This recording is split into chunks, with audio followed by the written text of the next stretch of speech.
गरीब साध साध सब नेक हैं, आप अपनी ठोरी। जो सतलोक ले जाएंगे वो साधु कोई और।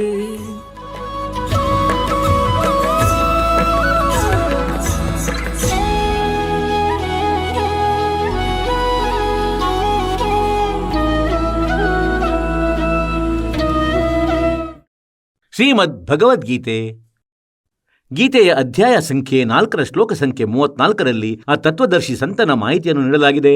ಅವನನ್ನು ಅರಿತ ಬಳಿಕ ಪರಮೇಶ್ವರನ ಆ ಪರಮ ಪದವಿಯ ಹುಡುಕಾಟವನ್ನು ಮಾಡಬೇಕಾಗಿದೆ. ಅಲ್ಲಿಗೆ ಹೋದ ಬಳಿಕ ನಂತರ ಜೀವಾತ್ಮ ಎಂದಿಗೂ ಹಿಂತಿರುಗಿ ಪ್ರಪಂಚಕ್ಕೆ ಬರುವುದಿಲ್ಲ. ಮತ್ತು ಯಾವ ಪರಮೇಶ್ವರನು ಎಲ್ಲ ಬ್ರಹ್ಮಾಂಡಗಳ ರಚನೆ ಮಾಡಿರುವನೋ, ಅರ್ಥಾತ್ ಅವನಿಂದಲೇ ಪ್ರಪಂಚರೂಪಿ ವೃಕ್ಷದ ಪ್ರವೃತ್ತಿ ವಿಸ್ತಾರವನ್ನು ಪ್ರಾಪ್ತಿಸಿಕೊಂಡಿದೆ. ಭಾವಾರ್ಥವೇನೆಂದರೆ, ಆ ಪರಮೇಶ್ವರನು ಪ್ರಪಂಚರೂಪಿ ವೃಕ್ಷದ ರಚನೆ ಮಾಡಿರುವನು, ರಚಿಸಿರುವನು ಮತ್ತು ಅವನದೇ ಪೂಜೆ ಮಾಡಬೇಕಾಗಿದೆ, ಅನ್ಯ ಯಾರದೂ ಅಲ್ಲ. ಇದನ್ನು ಗೀತೆ ಜ್ಞಾನದಾತನು ಸ್ವಯಂ ಹೇಳುತ್ತಿದ್ದಾನೆ. ಅಂದರೆ ಅವನು ಗೀತಾ ಜ್ಞಾನದಾತನಿಗಿಂತ ಅನ್ಯ ಸುಪ್ರೀಂ ಪವರ್ ಪೂರ್ಣ ಪರಮಾತ್ಮನು. ಶ್ರೀಮದ್ ಭಗವದ್ಗೀತೆ ಅಧ್ಯಾಯ ಸಂಖ್ಯೆ 15 ಶ್ಲೋಕ ಸಂಖ್ಯೆ 16 ಮತ್ತು 17ರಲ್ಲಿ ಈ 3 ಪುರುಷರ ಮಾಹಿತಿ ಇದೆ. ಕ್ಷರಪುರುಷ ಮತ್ತು ಅಕ್ಷರ ಪುರುಷ. ಉತ್ತಮ ಪುರುಷಹತು ಅನ್ಯಃ ಪರಮಾತ್ಮ ಇತಿ ಉದಾಹೃತಃ. ಹೊಯ್ ಕ್ಷರಪುರುಷ ಮತ್ತು ಅಕ್ಷರ ಪುರುಷ ಇವರಿಬ್ಬರು ನಾಶ ಹೊಂದುವವರು. ಇವರ ಪ್ರಾಣಿಗಳು ಅಂದರೆ ಇವರ ಅಧೀನದಲ್ಲಿರುವ ಜೀವಾತ್ಮಗಳು, ಇವರ ಬ್ರಹ್ಮಾಂಡಗಳಲ್ಲಿ ಇರುವವರು ಎಲ್ಲರೂ ನಾಶ ಹೊಂದುವರು. ಆದರೆ ಆತ್ಮ ಯಾರದು ಸಾಯುವುದಿಲ್ಲ. ನಂತರ 15ನೇ ಅಧ್ಯಾಯ ಶ್ಲೋಕ ಸಂಖ್ಯೆ 12ರಲ್ಲಿ ಗೀತೆಯಲ್ಲಿ ಹೇಳಿದನೆಂದರೆ, ಉತ್ತಮ ಪುರುಷತು ಅನ್ಯಃ, ಶ್ರೇಷ್ಠ ಪರಮಾತ್ಮನಂತೂ ಇವರಿಬ್ಬರಿಂದ ಬೇರೆ ಯಾರೋ ಇದ್ದಾರೆ, ಅನ್ಯನಾಗಿರುವನು ಮತ್ತು ಅವರೇ ವಾಸ್ತವದಲ್ಲಿ ಪರಮಾತ್ಮನೆಂದು ಕರೆಯಲ್ಪಡುತ್ತಾರೆ. ಅವರೇ ಪರಮಾತ್ಮ ಇತಿ ಉದಾಹೃತಃ, ಅವನನ್ನು ಪರಮಾತ್ಮನೆಂದು ಹೇಳಲಾಗುತ್ತದೆ. ವಾಸ್ತವದಲ್ಲಿ ಅವನು ಪರಮಾತ್ಮನು. ಪರಮಾತ್ಮ ಶಬ್ದದ ಪರಿಭಾಷೆಯೇನು? ಪರಮ ಆತ್ಮ, ಶ್ರೇಷ್ಠ ಆತ್ಮ. ಈಗ ಪುಣ್ಯಾತ್ಮರೇ, ಇಲ್ಲಿಯ ಮಾಲೀಕನನ್ನು ಪರಮಾತ್ಮನೆಂದು ಹೇಗೆ ಹೇಳೋದು? ಈ ಬ್ರಹ್ಮಾಂಡದೊಳಗೆ ಏನು ಅಪರಾಧಗಳಾಗುತ್ತಿವೆ ಈ ಜೀವಾತ್ಮಗಳೊಡನೆ? ಯಾರೋ ನಾಯಿಯಾಗಿದ್ದಾರೆ, ಯಾರೋ ಕತ್ತೆಯಾಗಿದ್ದಾರೆ, ಯಾರೋ ಯಾವುದೋ ಯೋನಿಯಲ್ಲಿ ಕಷ್ಟಪಡುತ್ತಿದ್ದಾರೆ. ಮನುಷ್ಯರಾಗಿಯೂ ಯಾರೂ ಸುಖಿಯಾಗಿಲ್ಲ, ಮನುಷ್ಯ ಜೀವನದಲ್ಲಿ ಯಾರೂ ಸುಖಿಯಿಲ್ಲ. ಯಾರದೋ ಕೈ ಕತ್ತರಿಸಿದೆ, ಯಾರೋ ಕುರುಡನು, ಯಾರೋ ಕುಂಟನು, ಯಾರಿಗೋ ಕೈಯಿಲ್ಲ. ಮೊದಲಂತೂ ಈ ಮನಸ್ಸೆಂಬ ಏಜೆಂಟನ್ನು ಬಿಟ್ಟುಬಿಟ್ಟ ಇವನು ಈ ಆತ್ಮದ ಜೊತೆ. ಒಂದು ಮಿಸ್ಗೈಡರನ್ನು ಬಿಟ್ಟುಬಿಟ್ಟ, ಆತ್ಮದ ಗೈಡ್ ಮಾಡಿದ. ಆದರೆ ಇದು ಮಿಸ್ಗೈಡ್ ಮಾಡುತ್ತದೆ ಆತ್ಮಕ್ಕೆ. ತನ್ನ ಸ್ವಾರ್ಥಕ್ಕಾಗಿ ಮತ್ತು ಜೀವಾತ್ಮವನ್ನು ಇಲ್ಲಿ ಸಿಲುಕಿಸಿಟ್ಟಿರಲು ಮತ್ತು ತೊಂದರೆ ಕೊಡಲಿಕ್ಕಾಗಿ ಕಾಲನು ಮನಸ್ಸನ್ನು ತನ್ನ ಏಜೆಂಟ್ ರೂಪದಲ್ಲಿ ಬಿಟ್ಟಿದ್ದಾನೆ. ಆತ್ಮದ ಒಡನೆ ಜೋಡಿಸಿಕೊಂಡು ಬಿಟ್ಟಿದ್ದಾನೆ. ಕತ್ತೆಯನ್ನು ಮತ್ತು ಹಸುವನ್ನು ಅವನು ಒಂದೇ ಹಗ್ಗದಿಂದ ಕಟ್ಟಿಬಿಟ್ಟನು ಟೈಟಾಗಿ. ಈಗ ಎರಡೂ ಪ್ರಾಣಿಗಳ ಸ್ವಭಾವದಲ್ಲಿ ಬಹಳ ಅಂತರವಿರುತ್ತದೆ, ಹಸುವಿನದು ಮತ್ತು ಕತ್ತೆಯದು. ಆತ್ಮ ಹಸುವಾಗಿದೆ, ಮನಸ್ಸು ಕತ್ತೆಯಾಗಿದೆ. ಇದರದ್ದು ಎಲ್ಲವೂ ವಿರುದ್ಧ ನೇಚರ್ ಆಗಿದೆ. ಆತ್ಮದ ನೇಚರ್ ಏನಿದೆ ಇದರ ವಿರುದ್ಧವಾಗಿದೆ. ಅದು ಯಾವಾಗಲೂ ನೇರವಾದ, ಪವಿತ್ರವಾದ, ಒಳ್ಳೆಯ ಕೆಲಸವನ್ನು ಮಾತ್ರ ಮಾಡಬಯಸ್ತದೆ, ಪರಮಾತ್ಮನ ಭಕ್ತಿಯನ್ನು ಬಯಸ್ತದೆ. ಆದರೆ ಮೊದಲಂತೂ ಈ ಮನಸ್ಸು ಎಲ್ಲ ಅಸಂಬದ್ಧವನ್ನು ಮಾಡಿಸ್ತದೆ.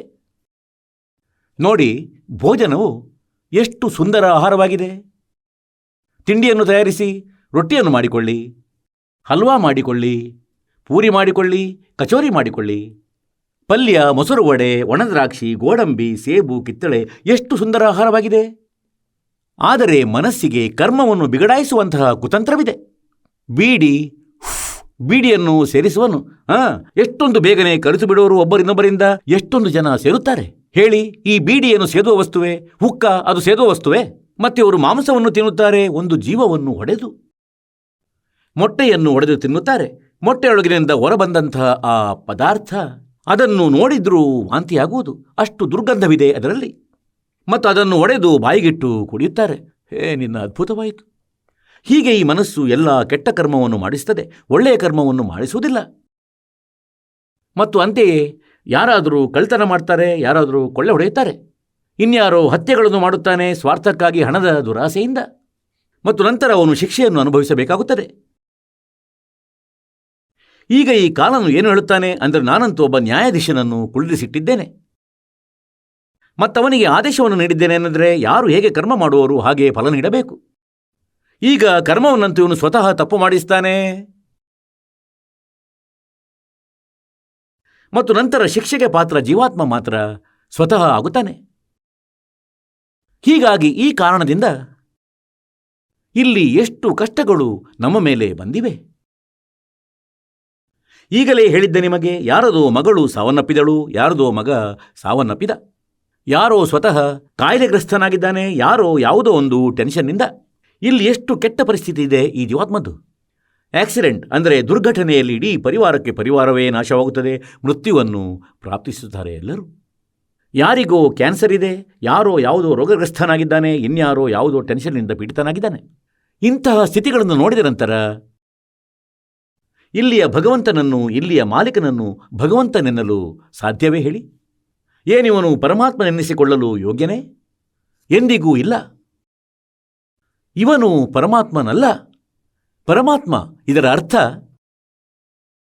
ದುಃಖವನ್ನು ನೀಡದವನು, ಕೇವಲ ಸುಖವನ್ನು ನೀಡುವವನು. ಇದಕ್ಕಾಗಿ ಶ್ರೀಮದ್ ಭಗವದ್ಗೀತೆ ಅಧ್ಯಾಯ ಸಂಖ್ಯೆ 15 ಶ್ಲೋಕ ಸಂಖ್ಯೆ 16 ಮತ್ತು 17ರಲ್ಲಿ 3 ಪ್ರಭುಗಳ ಪರಿಚಯವನ್ನು ಹೇಳಿದೆ. 3 ಪುರುಷರದು. ಕ್ಷರಪುರುಷ ಮತ್ತು ಅಕ್ಷರಪುರುಷ ಇವರಂತೂ ನಾಶ ಹೊಂದುವವರು. ಇವರ ಅಧೀನದಲ್ಲಿ ಎಷ್ಟು ಜೀವಾತ್ಮಗಳಿವೆ ಅವು ಕೂಡ ನಾಶ ಹೊಂದುವವರು. ಅವರೂ ದುಃಖಿಯಾಗಿದ್ದಾರೆ. ಜನ್ಮ ಮೃತ್ಯು ಎಲ್ಲಿದೆಯೋ ಅಲ್ಲಿ ದುಃಖವಿದೆ. ನಂತರ 15ನೇ ಅಧ್ಯಾಯದ 17ನೇ ಶ್ಲೋಕದಲ್ಲಿ ಹೇಳಿದ್ದಾನೆಂದರೆ, ಉತ್ತಮ ಪುರುಷತು ಅನ್ಯಃ, ಆ ದಯಾಳು ಭಗವಂತ, ಆ ಶ್ರೇಷ್ಠ ಪ್ರಭು. ಉತ್ತಮ ಪುರುಷ, ಉತ್ತಮ ಅಂದರೆ ಒಳ್ಳೆಯ ಭಗವಂತ. ಹೀಗೆ ಇದರಿಂದ ಸ್ಪಷ್ಟವಾಯಿತೆನೆಂದರೆ ಕೆಳಗಿನವರು ಉತ್ತಮರಲ್ಲ. ಇದಕ್ಕಾಗಿ ಇವನನ್ನು ಪುರುಷೋತ್ತಮ ಎಂದು ಕರೆಯುತ್ತಾರೆ, ಉತ್ತಮ ಪುರುಷ ಎಂದು ಕರೆಯುತ್ತಾರೆ. ಮತ್ತು ನಂತರ ಹೇಳಿದ್ದೇನೆಂದರೆ, ಇವನನ್ನು ಪರಮಾತ್ಮ ಎನ್ನಲಾಗುತ್ತದೆ. ಉತ್ತಮ ಪುರುಷಗತು ಅನ್ಯಃ ಪರಮಾತ್ಮ ಇತಿ ಉದಾಹೃತಃ. ಇವನು ಪರಮಾತ್ಮನೆಂದು ಕರೆಯಲ್ಪಡುತ್ತಾನೆ. ಯಹ ಲೋಕತ್ರಯ ಆವಿಶ್ಯ ವಿಭರ್ತಿ ಅವ್ಯಯಃ ಈಶ್ವರಃ. ಇವನೇ 3 ಲೋಕಗಳಲ್ಲಿ ಪ್ರವೇಶಿಸಿ ಎಲ್ಲರ ಧಾರಣೆ ಪೋಷಣೆ ಮಾಡುತ್ತಾನೆ. ಇವನಾಗಿದ್ದಾನೆ ವಾಸ್ತವದಲ್ಲಿ ಅವಿನಾಶಿ ಪರಮಾತ್ಮ, ಪರಮೇಶ್ವರ.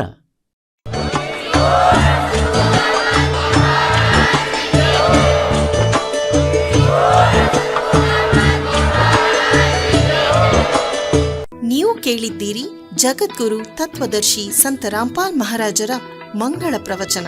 ಹೆಚ್ಚಿನ ಮಾಹಿತಿಗಾಗಿ ವಿಸಿಟ್ ಮಾಡಿ ನಮ್ಮ ವೆಬ್ಸೈಟ್ www.jagadguru-rampalji.org.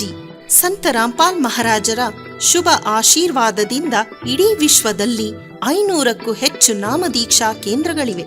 ಇದರಲ್ಲಿ ಸಂತ ರಾಮ್ಪಾಲ್ ಮಹಾರಾಜರಿಂದ ನಿಶುಲ್ಕವಾಗಿ ಆನ್ಲೈನ್ ನಾಮದೀಕ್ಷೆ ಕೊಡಲಾಗುತ್ತಿದೆ.